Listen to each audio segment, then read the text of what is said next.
about fans of comics, science fiction, or fantasy. Is there a specific persona that comes into your mind? Because in all reality, there isn't one.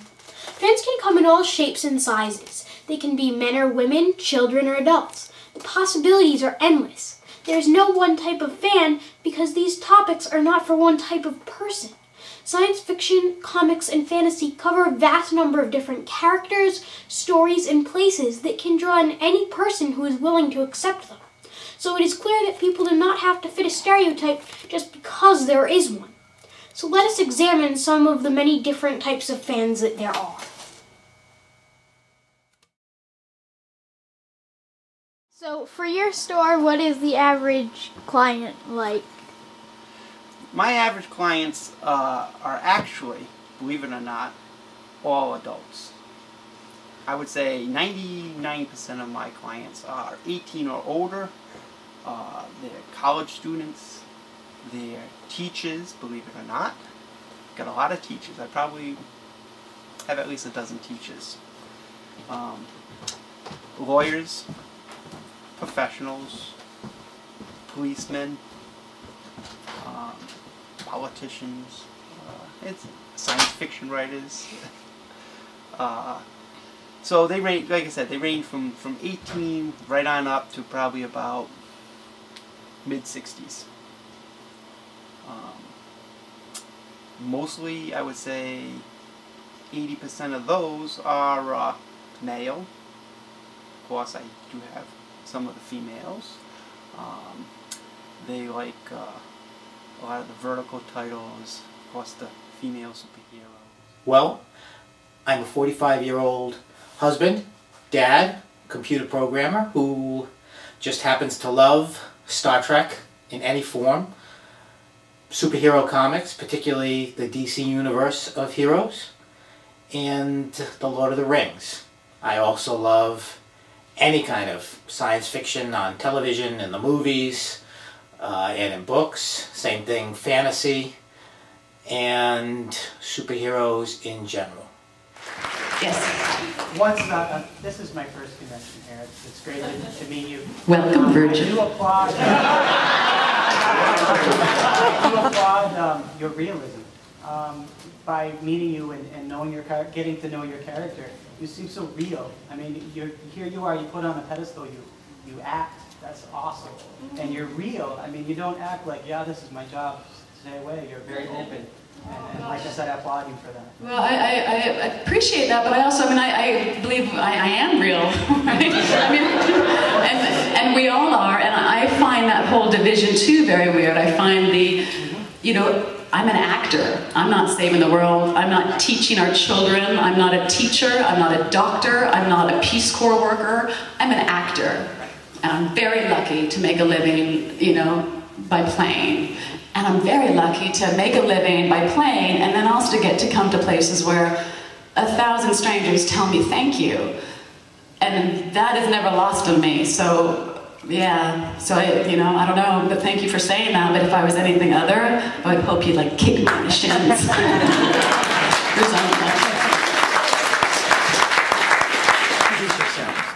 Well, my name's Jack DiGiovanni. I'm an attorney, a partner here at Rappaport, DiGiovanni & Kasowitz.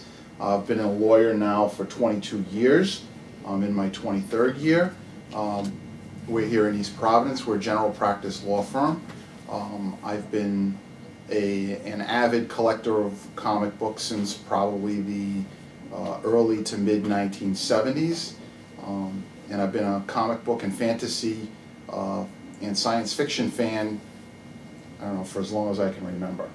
There, and I was sitting at work one day and I had the gate room as my wallpaper on my computer, and one of my friends came into my work there and he was giving me a hard time about it. He's like, "You're such a geek," and he was making fun of me and we were just joking around. So I started messing with him. It kind of started out as a joke, and I was like, how cool. I said, I'm going to be in that room in a few months, and I said, how cool would it be to re-enlist at the gate room? And it started out as a joke. Well, he left and I started thinking about it. I was like, that would be so neat. And so I started thinking about who might want to do that, or who might actually do it for me. And It took a long time, but through the course of a few months, I got a hold of Amanda Taffing's agent, and I asked her if she could perform my re-enlistment, and she did. And so I went up to Vancouver and told the story, and she performed my re-enlistment ceremony. I had an officer fly up from New Orleans to sign the paperwork, and she swore me back in the Navy for my last enlistment. I've been in 17 and a half years. I was just re-enlisted in 16 years. So I made her this shadow box as a thank you, and I gave her that just to show her how much I appreciated it, and she was pretty excited about it. She's done some USO tours and whatnot, and she's very pro-military. Yeah, it was a lot of fun, and it was something that I will never forget.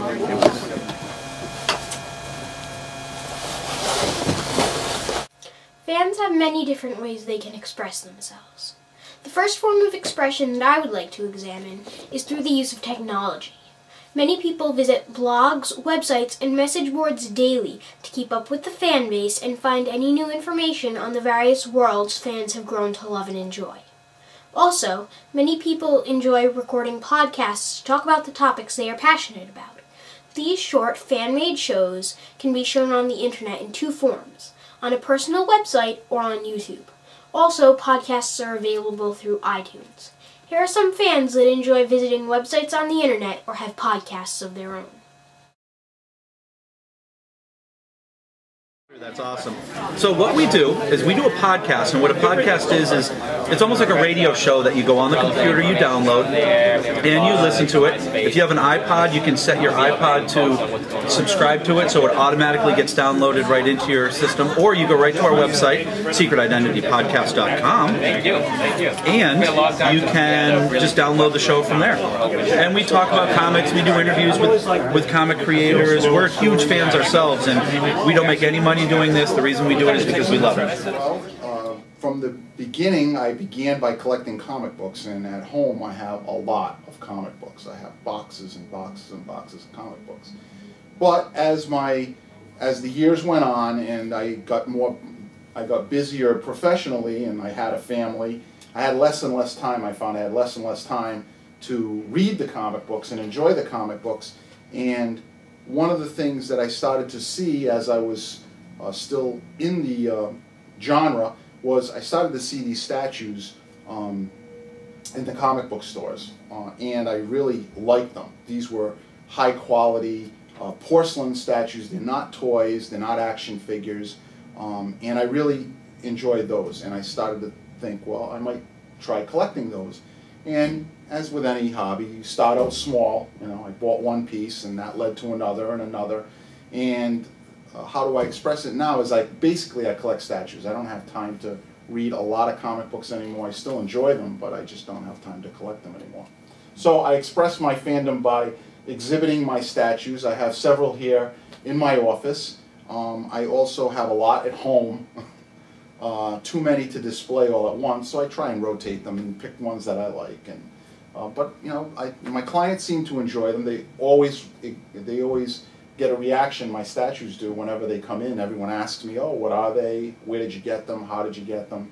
I also have some art for the walls, different lithographs that I've collected from different comic book artists, and that's how I express. And I really enjoy looking at them every day because I can't read comic books every day.